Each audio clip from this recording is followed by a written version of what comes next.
Your body is sending you signals right now, not dramatic ones, not the kind that make you rush to a hospital, but quiet whispers that most people ignore completely. These signals are telling you something critical about how fast you're aging, and I don't mean the number on your birthday cake. I mean biological aging, the kind that happens at a cellular level, the kind that determines whether you're healthy and active at 70 or struggling with chronic disease at 50. The frustrating part is that conventional wisdom tells us aging is inevitable, that decline is just part of getting older, and there's nothing we can do about it. Except that's not true. What we're now understanding from decades of research in gerontology and longevity science is that biological age and chronological age are two completely different things. You can be 40 years old chronologically, but have the organs, arteries, and cellular function of someone 60. Or you can be 60 with the biology of someone 40. The difference comes down to whether you're catching and reversing the early signs of accelerated aging or letting them compound silently for years until they become irreversible diseases. And most people are doing the latter without even knowing it. Hi, I'm Dr. Alex. I'm an emergency medicine doctor, and after nearly 10 years in the A&E, I've seen what happens when preventable aging processes aren't prevented. My goal now is to help people recognize these early warning signs, understand what's actually happening in their bodies, and take action before it's too late. Over the next several minutes, I'm going to walk you through 9 silent signs that your body is aging faster than it should. These aren't vague symptoms. These are measurable, reversible markers that reflect what's happening to your mitochondria, your vascular system, your hormonal balance, and your cellular repair mechanisms. And if you're watching this video, there's a good chance you're worried about your health. So let me make you a promise. I promise to keep creating the most helpful videos I possibly can, grounded in science and the latest research, to help you live longer and prevent the diseases I see in the emergency department every single day. All I ask in return is that you give this fairly new channel a chance and hit the subscribe button.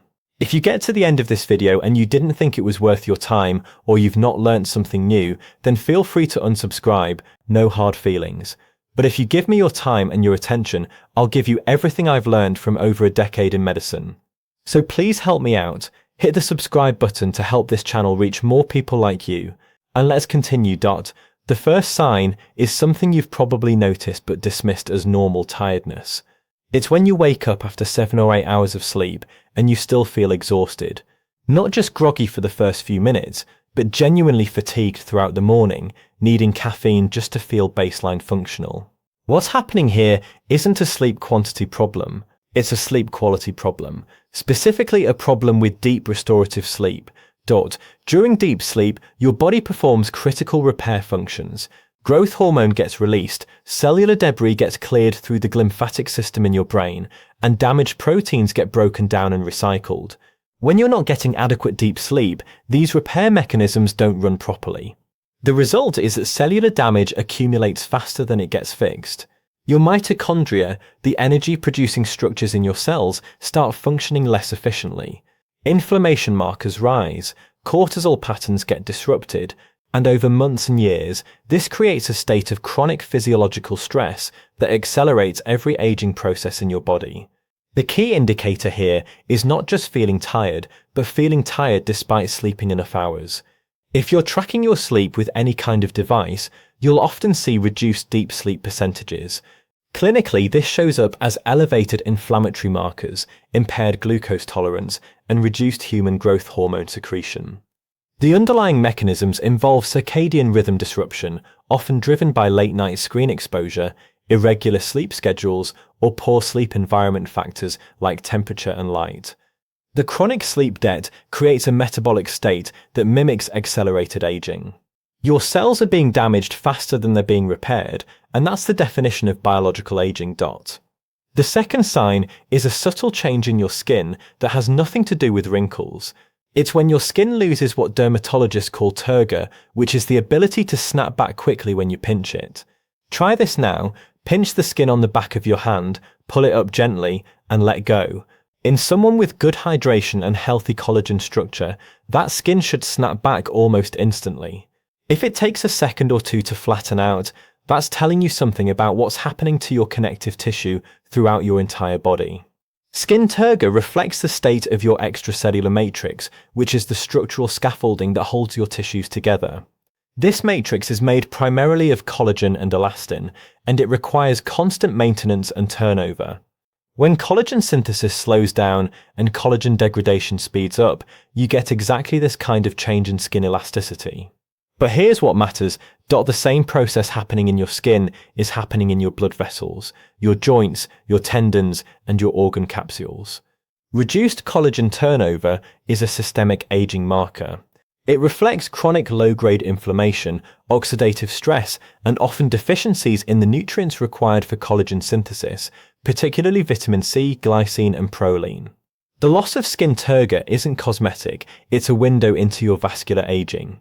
Your arteries are lined with collagen, and when that structure degrades, you get arterial stiffness, which is one of the strongest predictors of cardiovascular events. This is why skin aging and vascular aging track together so closely. They're both reflections of the same underlying biochemical environment. The third sign is something you've probably attributed to getting older but shouldn't accept as normal. It's when you notice you're losing muscle mass and strength, even though your activity level hasn't changed much. Maybe you're lifting the same weights at the gym, but they feel harder. Maybe you'll notice your legs look thinner, or your grip strength has decreased. This isn't just about aesthetics or athletic performance. This is sarcopenia, the age-related loss of muscle mass and function, and it's one of the most dangerous forms of accelerated aging because it creates a vicious cycle. Muscle tissue is metabolically active. It burns calories at rest, it regulates blood sugar by taking up glucose, and it secretes beneficial signaling molecules called myokines that reduce inflammation and support brain health. When you lose muscle, your metabolic rate drops, your insulin sensitivity worsens, and your inflammatory markers rise. This creates a hormonal environment that accelerates further muscle loss. The underlying mechanisms involve a combination of factors. Chronic low-level inflammation, which is often driven by processed food intake and sedentary behavior, directly inhibits muscle protein synthesis. Insulin resistance, which most adults develop gradually with age, impairs the muscle's ability to take up amino acids and build new tissue. An insufficient stimulus from resistance training means the body has no reason to maintain muscle mass because it's metabolically expensive tissue. The key clinical marker here is not just muscle size, but muscle quality, which is assessed through grip strength testing. Grip strength is one of the most reliable predictors of all-cause mortality in older adults. It's not that grip strength itself keeps you alive, it's that grip strength reflects the state of your entire musculoskeletal system and the hormonal environment that maintains it. If you're losing strength, you're aging faster, period. The fourth sign is a change in how your body responds to meals, particular carbohydrate-heavy meals. It's when you eat a normal-sized lunch and then feel completely wiped out an hour later, needing to lie down or fight to stay awake. This is not normal, this is postprandial fatigue, and it's a sign that your blood sugar regulation is breaking down. Here's what's happening. When you eat carbohydrates, your blood glucose rises, and your pancreas secretes insulin to shuttle that glucose into cells. In a metabolically healthy person, this process is smooth and controlled. Blood sugar rises moderately, insulin does its job, and glucose gets cleared without dramatic swings. But in someone developing insulin resistance, which describes the majority of adults over 40, the cells don't respond to insulin properly anymore. So the pancreas has to produce more insulin to get the same effect. This creates a pattern of high insulin followed by a rapid drop in blood sugar. And that drop is what causes the fatigue, brain fog, and irritability. The clinical term for this is reactive hypoglycemia, and it's an early warning sign of metabolic dysfunction that eventually progresses to type 2 diabetes. But long before you get a diabetes diagnosis, this pattern of insulin resistance is accelerating aging throughout your body. High insulin levels promote fat storage, particularly visceral fat, around your organs. Insulin resistance impairs the function of your endothelium, the lining of your blood vessels, which reduces nitric oxide production and increases vascular stiffness. And chronically elevated insulin activates inflammatory pathways that damage tissues throughout your body. The fatigue after meals is your body telling you that your glucose metabolism is no longer working efficiently. And if you ignore it, you're not just tired after lunch. You quote, resetting yourself up for heart disease, dementia, and kidney failure down the line. The fifth sign is something most people notice but don't connect to aging. It's when small injuries take noticeably longer to heal than they used to. A cut that would have closed up in a few days now takes a week. A bruise that would have faded in 3 days now lingers for 10. A pulled muscle that would have resolved with a few days' rest now bothers you for weeks. This isn't bad luck. This is impaired tissue repair, and it reflects what's happening at a cellular level throughout your entire body. Wound healing is an incredibly complex process that requires coordinated action from your immune system, your vascular system, and your cellular regeneration machinery. It involves inflammation to clear debris, angiogenesis to bring blood supply to the damaged area, and cellular proliferation to rebuild tissue. When any part of this process is compromised, healing slows down. The most common underlying issue is chronic low-grade inflammation. When your baseline inflammatory state is already elevated, your immune system can't mount an effective acute inflammatory response when you actually need it for healing. It's like having your alarm system constantly going off at a low level so that when a real emergency happens, the response is blunted. The second factor is poor microcirculation. Your capillaries, the tiniest blood vessels that deliver oxygen and nutrients to tissues, become less functional with age, particularly if you're sedentary or have insulin resistance. Without adequate blood flow, healing simply can't happen efficiently. And the third factor is nutrient deficiency, particularly protein, zinc, and vitamin C, all of which are required for collagen synthesis and immune function. Clinically, slow wound healing is used as a marker of biological age in gerontology research. It correlates strongly with other aging markers like telomere length and cellular senescence. If your body is taking longer to repair minor damage, it's because your repair mechanisms are running slower than they should be, and that's accelerated aging. The sixth sign is a change in your recovery time after physical exertion. It's when a workout or a physically demanding day leaves you sore and fatigued for 2 or 3 days instead of just 1. This isn't about being out of shape. This is about how quickly your body can clear metabolic waste, repair muscle damage, and restore energy systems after stress. Exercise creates controlled damage. It depletes glycogen stores, creates micro tears in muscle fibers, and generates metabolic byproducts like lactate. In a young, healthy body, recovery happens rapidly. Glycogen gets replenished within 24 hours, muscle protein synthesis ramps up to repair the damage, and inflammatory markers return to baseline quickly. But in someone with impaired recovery, these processes drag on. The underlying mechanisms involve several systems. First, mitochondrial function. Your mitochondria are responsible for producing ATP, the energy currency of your cells. When mitochondrial efficiency declines, which happens with age and sedentary behavior, your cells simply can't produce energy as quickly, so recovery takes longer. Second, antioxidant capacity.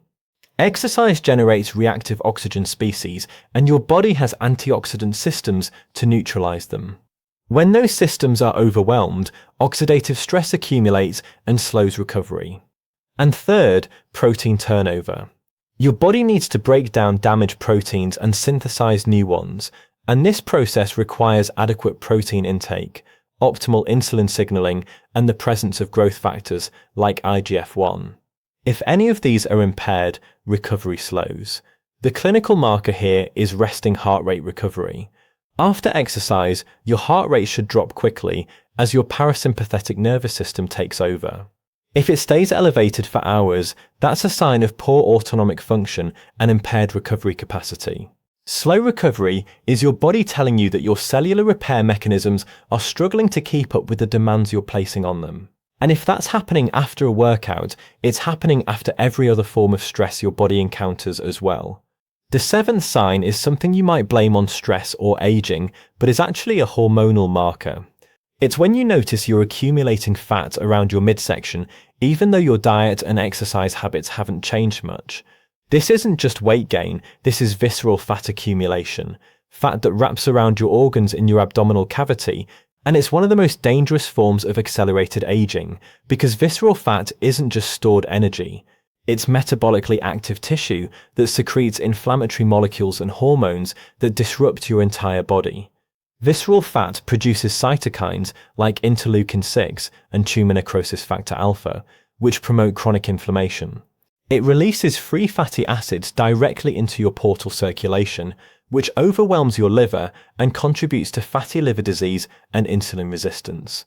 And it interferes with the normal production of hormones like adiponectin, which is a protective hormone that improves insulin sensitivity and reduces inflammation. The key distinction here is where the fat is accumulating. Subcutaneous fat, the fat you can pinch under your skin, is relatively benign. Visceral fat, which you measure by waist circumference or waist to hip ratio, is strongly correlated with cardiovascular disease, type 2 diabetes, and dementia. The underlying driver of visceral fat accumulation is almost always insulin resistance combined with chronic cortisol elevation. When your cells are resistant to insulin, dietary carbohydrates get converted to fat and preferentially stored in the visceral compartment. And when cortisol is chronically elevated, which happens with poor sleep, chronic stress, and disrupted circadian rhythms, it promotes the breakdown of muscle tissue and the deposition of fat around your organs. Clinically, waist circumference is one of the strongest predictors of metabolic disease risk, even more so than BMI. If you're a man with a waist over 102 centimeters or a woman over 88 centimeters, you're in a high-risk category, regardless of your total body weight. This is accelerated aging in real time, and it's reversible, but only if you address the hormonal environment that's driving it. The eighth sign is a cognitive change that most people dismiss as normal forgetfulness, but is actually an early marker of neurological aging. It's when you notice you're having trouble with word recall, where you know exactly what you want to say but the word just won't come to you. Or when you walk into a room and forget why you went there more often than you used to. These aren't signs of dementia, these are signs of reduced cognitive reserve, which is your brain's ability to compensate for age-related changes and minor damage. Cognitive reserve is built through a combination of factors including education, mental stimulation, social engagement, and physical activity. But it's also heavily dependent on brain health markers like blood flow, glucose metabolism, and neuroplasticity. When those systems start to decline, you notice it first in the form of minor cognitive slips. The underlying mechanisms involve several processes. First, reduced cerebral blood flow. Your brain requires about 20% of your total blood flow, despite being only 2% of your body weight. When vascular function declines, which happens with arterial stiffness and endothelial dysfunction, the brain doesn't get adequate oxygen and nutrients. Second, impaired glucose metabolism in the brain. Insulin resistance doesn't just affect your muscles and liver, it affects your brain cells too. And when neurons can't take up glucose efficiently, cognitive function declines. This is why type 2 diabetes is such a strong risk factor for Alzheimer's disease. And third, reduced neuroplasticity, which is the brain's ability to form new connections and adapt to new information. This process requires brain-derived neurotrophic factor, a protein that's produced in response to physical exercise and is reduced in sedentary individuals. The clinical assessment for this involves cognitive testing for processing speed and working memory, which decline earlier than long-term memory in most forms of cognitive aging. If you're noticing these changes in your 40s or 50s, you're experiencing accelerated brain aging, and the good news is that it's one of the most reversible forms of aging if you intervene early with exercise, metabolic optimization, and vascular health. The ninth sign is something that affects your daily quality of life but rarely gets taken seriously. It's when you notice you're getting stiff and achy, particularly in the morning or after sitting for long periods. Your knees hurt when you stand up, your back is tight when you get out of bed, your shoulders feel restricted when you reach overhead. This isn't just normal wear and tear, this is chronic low-grade inflammation affecting your joints, tendons, and connective tissues, and it's a sign that your body's repair and maintenance systems are falling behind. Joint stiffness and achiness reflect what's happening in your synovial fluid, the lubricating fluid in your joints, and in the cartilage and connective tissue that cushion your bones. When inflammation is chronically elevated, it degrades these structures faster than they can be repaired. Inflammatory molecules like prostaglandins and leukotrienes cause pain and swelling. Oxidative stress damages cartilage matrix. And reduced production of synovial fluid makes joints feel stiff and grinding. The underlying drivers are the same metabolic issues we've been discussing. Poor diet, particularly high intake of refined carbohydrates and omega-6 fatty acids, promotes an inflammatory state. Sedentary behavior reduces circulation to joints and allows waste products to accumulate. And insufficient intake of nutrients like omega-3 fatty acids, collagen, and vitamin D impairs the body's ability to maintain joint health. Clinically, joint pain and stiffness are early markers of systemic inflammation, which is measured through blood tests like C-reactive protein and erythrocyte sedimentation rate. Elevated inflammatory markers don't just affect your joints, they affect your arteries, your brain, your immune system, and every other tissue in your body. Morning stiffness is your body telling you that inflammation is winning. And if you don't address it, you're not just dealing with achy knees. You're setting yourself up for arthritis, cardiovascular disease, and accelerated aging across every system. Now, here's what ties all 9 of these signs together.